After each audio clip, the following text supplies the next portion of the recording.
Hey everybody, how's everybody doing? Hopefully everybody's having a wonderful night. Hopefully everybody's doing good. As always, I like to start off with the video by saying, hopefully, those people that are working out there right now, in the medical field and anything else that, they have to fight this unknown thing right now, this pandemic going on. We're all hoping for the best. We're all rooting for you guys, and we're all hoping that you are being safe and, taking care and trying to take care as many as you can. And for the essential workers that aren't in the medical field but do have to go to work and have to do their things.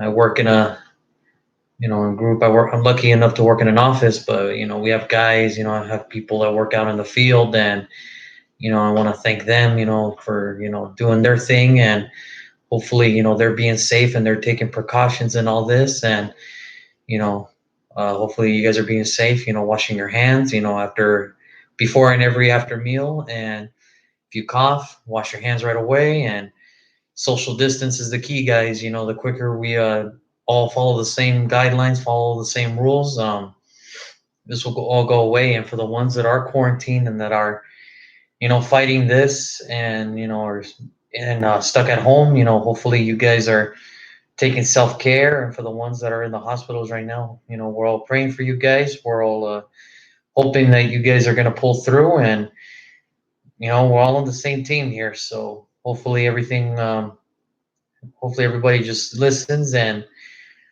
everybody just stays home, stay inside. Whether you don't feel sick, if you start feeling sick, stay home. There ain't no shame in getting a little cold or a fever, and you want to stay home. It's okay. Nobody's gonna think any less than you are. Coming from experience, just take your time to self care. That's really important. So, with all that being said, my name is Juan Rodriguez. I usually go by Junior, and we have this video coming to you live from YouTube Live, and we also have a Facebook Live feed. And any questions that you guys might have, you may comment them on YouTube Live or on the Facebook Live, and my helper will stop me and we'll get to answers right away. So, with all that being said, today we're going to talk about the Denver Broncos. That's right, the Denver Broncos, another team that started off kind of slow, but then kind of picked up momentum at the end, and it seemed like they finally got their pieces in place. It wasn't that long ago that they were actually Super Bowl champions. As a matter of fact, it was only 4 seasons ago that they won Super Bowl 50. And now, that looks like forever ago that they won a Super Bowl. But ever since then, they've just been trying to put the pieces back together, and that really started with the quarterback. Peyton Manning retired, and they've been trying to find a quarterback ever since. And for a while, it seemed like it was a quarterback carousel with, Brock Oliver or Brock Osweiler, and then just this recent year they tried with Joe Flacco. That didn't work out, but it looks like it finally worked out for them now, because now they have Drew Lock, and that's we'll get more into him later, but it looks like he could work out for Denver, and we'll explain more about that. But Denver's first year. This was Denver's first year under new head coach Vic Fangio, longtime defensive coordinator. A longtime defensive coordinator, and really he's one of those guys that unfortunately we don't know why he had to wait so long to get a job in the NFL, a head coaching job in the NFL, but he finally got it, and it didn't start off pretty, but to finish 7-9 and to know that you have some promising pieces, you can't ask anything better for him. I think he's just going to keep improving, and it seems like the players are buying into the system, and a lot of good things did happen to Denver, but majority of it was just bad luck. That's all it was. It was just bad luck for Denver, and you can't. It's just you think about how the bad luck starts. Well, it started in week one. They really had a great feeling that they were going to come into Oakland and they were going to win the Monday night game in Oakland, because the consensus was the distraction that Antonio Brown caused in Oakland. They thought that was going to be enough for them to beat them, but it didn't happen, and it was just a bad. Well, they didn't play a bad game. They What happened was it was just too little, too late when they started to actually drive and start going. For points, it was just too little, too late for Denver to catch up. And then week two, it was a heartbreaker because they were ahead. Then they tied. Then Chicago, they played Chicago week two. They were ahead, and then Chicago caught up to them. And then last seconds, Chicago kicks a field goal, and they missed, thinking they was going to go into overtime, but roughing the kicker penalty occurred, so they gave Chicago another chance to score, and they did. Chicago converted, and that was how Denver started 0-2. And then as time went on, it just wasn't looking any better. By the end of November, early December, they decided to bench Joe Flacco for a rookie, Drew Lock. We really don't know, but hearing a couple theories from my pals that are Denver fans, one believes that it was just, Joe Flacco was playing terrible and it wasn't working out. And I get that. The offensive line wasn't great. And yeah, there was a piece of offensive line that was okay. The running game was up and down, and then he wasn't really connecting with his receivers. And then they drafted a tight end in the first round, which, it didn't look like he was looking at his way at all. So that was one theory a friend of mine put. Another theory was, he threw the coaches under the bus after the last game he played for Denver, saying, I can only do my part. It's up to the coaches to put us in good position to win. And that was after a loss. And I don't know if that was the straw that broke the camel's back, but, you never want to hear that, especially a young team where, never want to question a veteran, coaching or questioning a coach's decisions and play calling. And I have a comment, Julian Garcia. Hey, brother, how you doing? Thanks for tuning in. But you never want to hear that. You never want to hear a veteran, question a coach's decision or a game plan because, they were a young team, and you just never want to. You never want your rookies to double guess if you know what you're doing, because they don't want their first experience in the NFL to be, a total waste of time. So after that, Joe Flacco a day later landed on injured reserve, and I use that very very sarcastically. They say that he kind of had a bum ankle, a bum knee, and he hurt it at practice, and that was the end of that. So it was a very messy breakup. That was probably a very messy breakup. So here in comes Drew Lock to play the last 5 games of the season, and he ended up having a record of 4-1 with the same team Joe Flacco had. And you know what? That was enough promise to where Denver probably will not be did not look for a quarterback in free agency. Did not pursue Tom Brady. They didn't pursue Jameis Winston and Cam Newton. They are going to stick with him because John Elway truly believes he found the quarterback that he's been looking for since Peyton Manning retired. So that was one. And so they finished the season 7-9. High hopes because they ended on a good note. They ended on a win. They beat Oakland in the final week of the season. They ended on a high note because it looked like everything was turning around. They finally got a good offense scheme going on. The defense is going to come back a little bit stronger. And so I'm going to be honest. I think Denver is one of those teams that are probably going to benefit now from the playoff expansion because we all know, in that division, it's about Kansas City. As long as Patrick Mahomes is the quarterback in Kansas City, it's Kansas City's division to lose. That's just the bottom line. It's just Patrick Mahomes' show right now in the AFC West. So, it is what it is. But I think a team that could benefit from the seventh seed is the Broncos because now they're looking on the up and up. Their defense is only going to come back stronger, and their offense now finally has a quarterback that looks promising to where as long as the defense can hold them like they've been doing ever since year in and year out, they can all the offense has to do is just not screw it up. And that's a really good situation to have if you're Vic Fangio. So to start off, we're going to start off with their 2019 draft class, as I mentioned. In the first round, they drafted Noah Fant.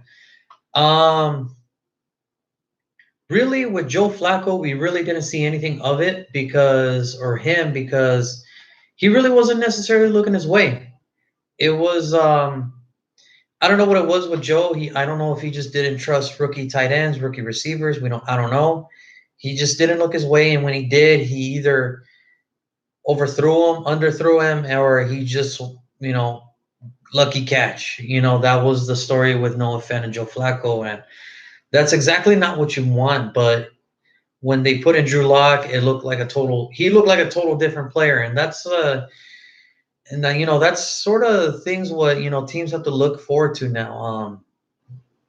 A great example is Tennessee. They had Marcus Mariota starting, and then about 5 weeks in, they decided enough was enough. They're going to put in Ryan Tannehill, and they made it to the AFC Championship game.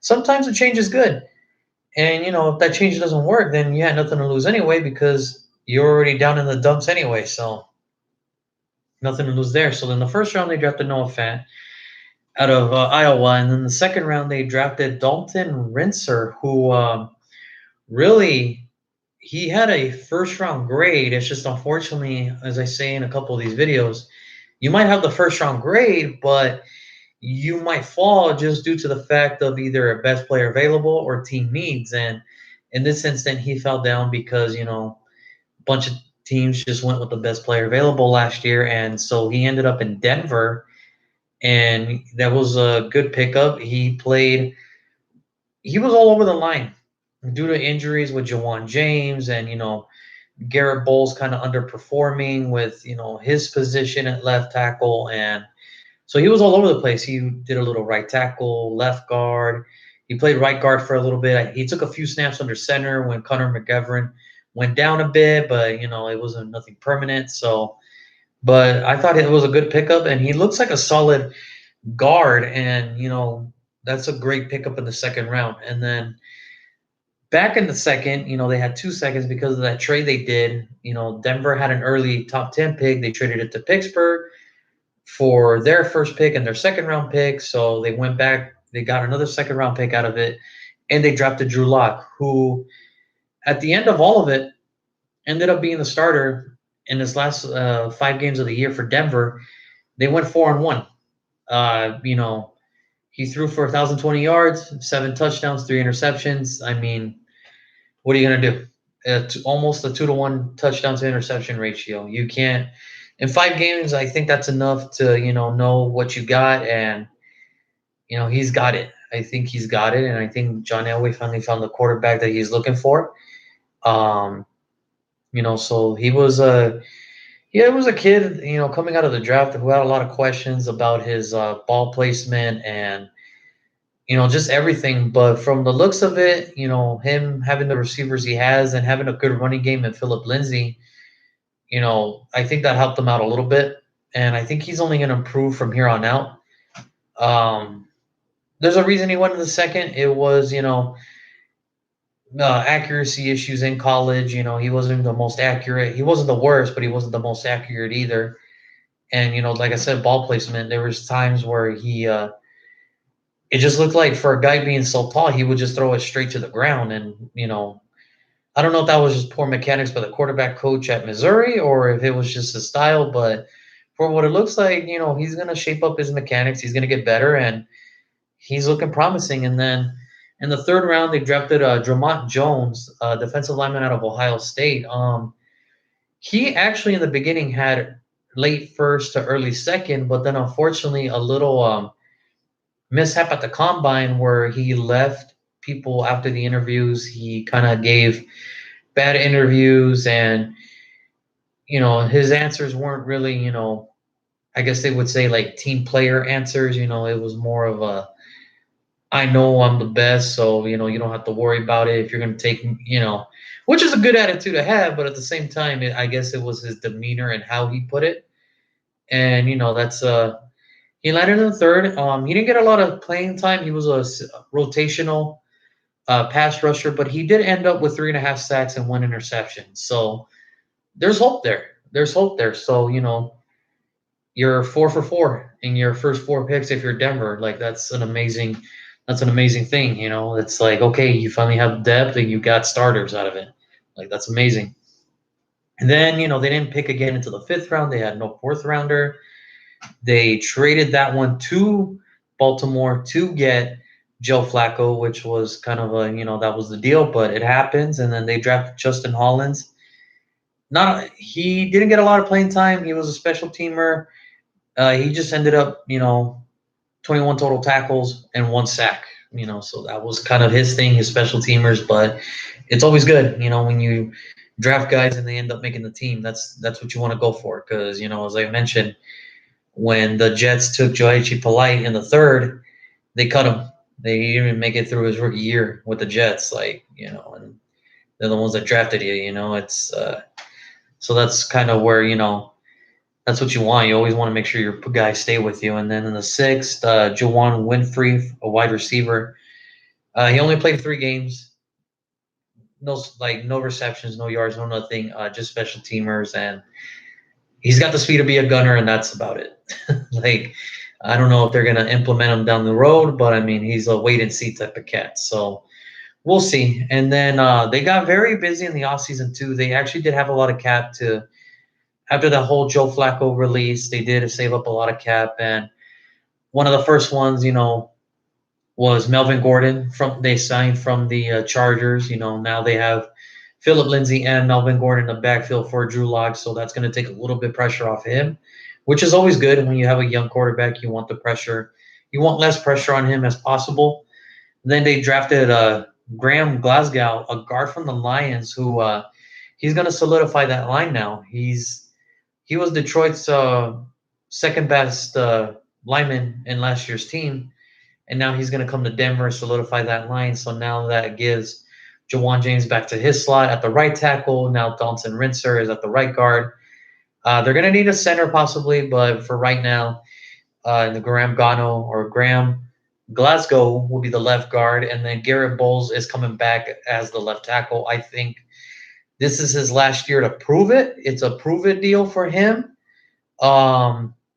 Because ever since him coming into the draft, it has been anything but pretty. I mean, he is a holding machine. I think he led all the offensive linemen, I believe, or he was one of the leading offensive linemen for holding, I think, with 19.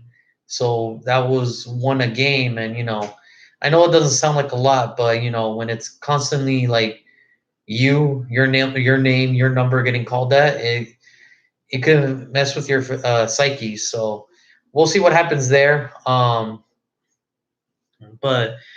that was with that, and then they signed a punter and Sam Martin from Detroit. I thought this was a underrated signing for Denver. I think what it was Marquette King did not work out, and it was what it was. And then a year later, their new punter was not working out either. It just didn't work out. It just wasn't working out. And sometimes that's what happens. You think you got the guy, but then you don't. But then this guy became available. Detroit or Denver picked him up from Detroit. And, he's a really good punter. He's one of the top 10 in the league. He can putt inside the 20. His hang time is amazing. And, now that he didn't have a problem with hang time, but now playing in Denver where the altitude is so much, higher, that ball's going to look like it's going to go to space, so it's a good signing for Denver. They needed that because in special teams last year, they were missing so many opportunities from getting yards, from returning from the punt, or the punter just not cutting it at all, which is a shock because you would think any punter would succeed in Denver. It's just he didn't, and now they got this guy, and that was a great addition. They also tagged Justin Simmons, the safety. They tagged him to, they franchise tagged him. He's going to come back. So, which is kind of significant because they lost Chris Harris and now Justin Simmons is going to come back. And I'm sure the focus is now to get him to a long-term deal. They love Simmons from what I heard. It's just the numbers aren't there yet. So, I mean, we'll see. They also re-signed Jeremiah Tachu, the hybrid linebacker defensive end.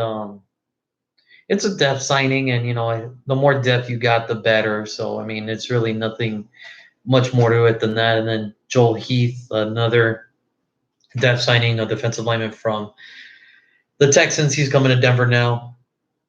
Excuse me. He's coming to Denver now, and then Shelby Harris returns as a starter defensive lineman for Denver, and then the key word is defensive lineman for Denver because they also traded for Jarrell Casey from Tennessee for a seventh rounder, and Jarrell Casey, for what people don't remember, a couple of years ago he was an All Pro defensive lineman, and he made the Pro Bowl the following year, and this year he missed it, but I have, no doubt that he'll get back into his form. It's just now that defensive line for Denver looks scary. When you have Harris and Casey and, Bradley Chubb's going to come back stronger. It's not looking good. And, that's what I'm saying. I think Denver is probably now the second best team in that division ahead of the Raiders and ahead of the Chargers because now the Chargers are kind of in a rebuild mode. The Raiders are kind of a year or two away to kind of maybe put it all together. But I mean, it all depends on what Mike Mayock and John Gruden do. And, it might just come down to Denver versus the Raiders for possibly the last spot. But I mean, there's a lot of teams, but I think Denver's one of those teams that you look at and he just looks good. They look like a good, solid team. And, so they lost Chris Harris, they lost Joe Flacco. And, other than that, their offensive line is solidified now. Their wide receivers are good. They have a young talent at tight end. Their rookie made a good impact last year. They'll come back. So, I mean, it all depends now what John Elway wants to do. Does he want to add another receiver to that core? Because they do have Cortland Sutton and Deshaun Hamilton, but does he feel confident that that could be a good one too? Do they want to get another receiver from this deep draft class, or do they want to, maybe go another safety just in case, Justin Simmons, just kind of doesn't work out, or is it, another position? So at this time, it is my turn to predict to what the Denver Broncos are going to do in this year's 2020 NFL Draft.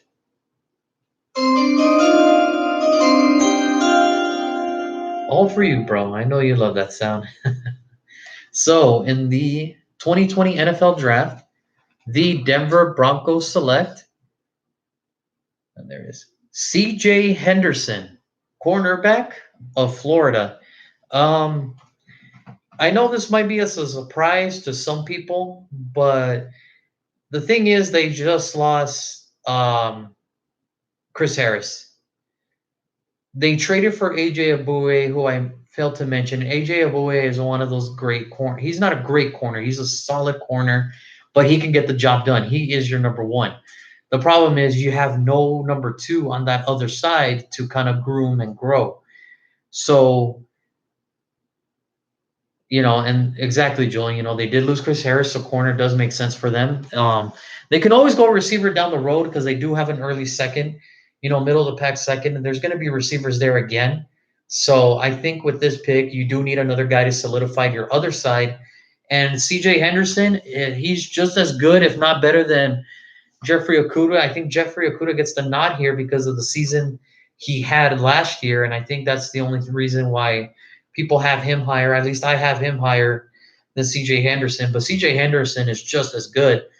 He's a tall guy, 6'1". He's got the weight, 204.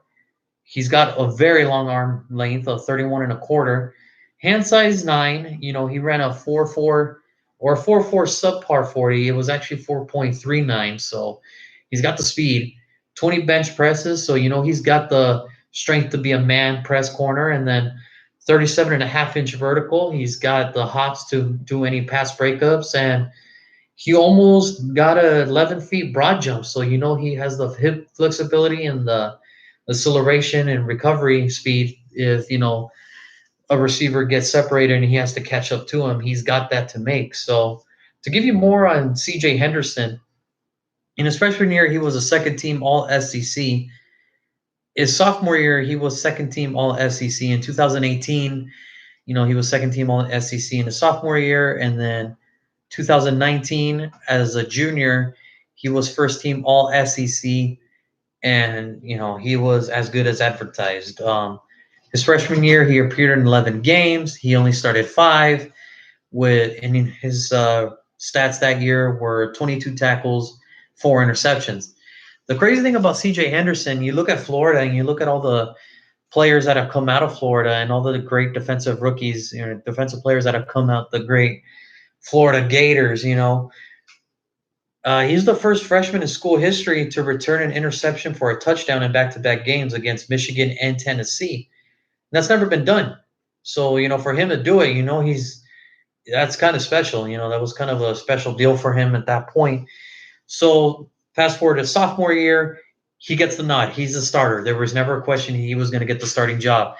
He ended up, for his total that year, was 38 tackles, 2 sacks, 2 forced fumbles, 2 interceptions, and a team high 7 pass breakups. So when I talk, that's kind of significant because you always want to know about the vertical and the broad jump in the corner. Because if they're high, then they can contest for those jump balls, and then they have the speed to get there to make a play. So if you have a tall corner but their vertical and their broad jump is low, then you kind of have to question yourself why was the number so low? Then you have to go back on the tape. But with C.J. Henderson, he checks all the boxes for a corner. Press, check. Zone, check. Eye discipline, check. Anything you need out of CJ, he's got it. And I think Denver's going to love him. And then fast forward to his junior year, he actually started, but he missed 4 games due to injury.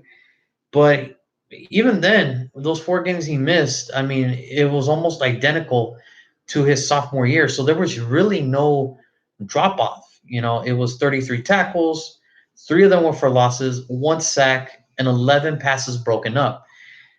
Like, that was sort of, like there was no drop off. So again, you can check all the boxes off CJ. He is your prototypical NFL cornerback. And then a week before their bowl game, though, he announced that he wasn't going to play and that he was going to forego his senior year. So he's a junior, and he just said, no, I'm just going to enter the draft now. I have this great, they graded me. I came out as a first rounder. I'm just going to go. And he knew he was going to go in the first round.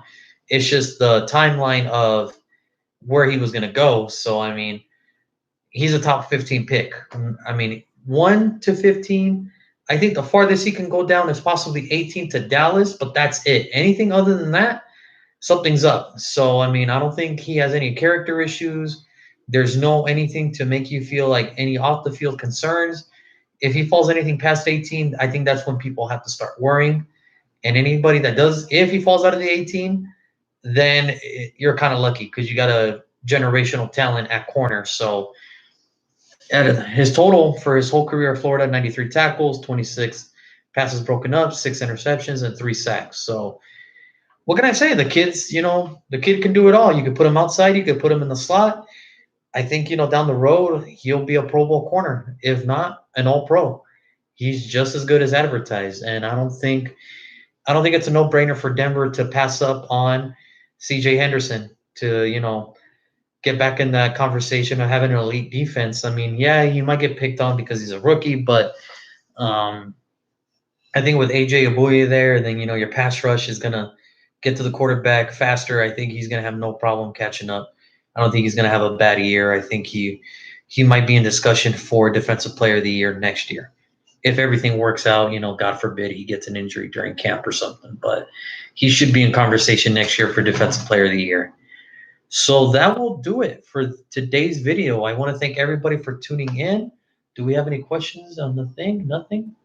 No? Okay, we are a short day today. So tomorrow, Pick 16 is Atlanta. Tomorrow is actually going to be a 2-part video. So the first part, I'm going to be talking about Atlanta and where I think they're going to go with their pick. I already have a couple of my Atlanta buddies, screaming at me that, how could you do this? C.J. Henderson was going to fall to us. But, I mean, it's just a mock draft, guys. So I don't know. I'm just going by best player available and needs right now. So, I mean, Denver needed a corner. So they took a corner. I know a wide receiver is interesting, but they need a corner. So we'll see what I decide Atlanta does. And then tomorrow, the second part of the video is going to be a recap of the first 16 picks and I'm gonna do an all 22, meaning the remaining, who I believe is the best available at each position, with filling up all 22 positions on offense and defense. So hopefully, you guys stay tuned for the two-parter, and hopefully everything works out good. But as that for today, CJ Henderson in my mock draft is a Denver Bronco. Tomorrow, Atlanta, you are on the clock, and we'll see you guys tomorrow. Have a wonderful night.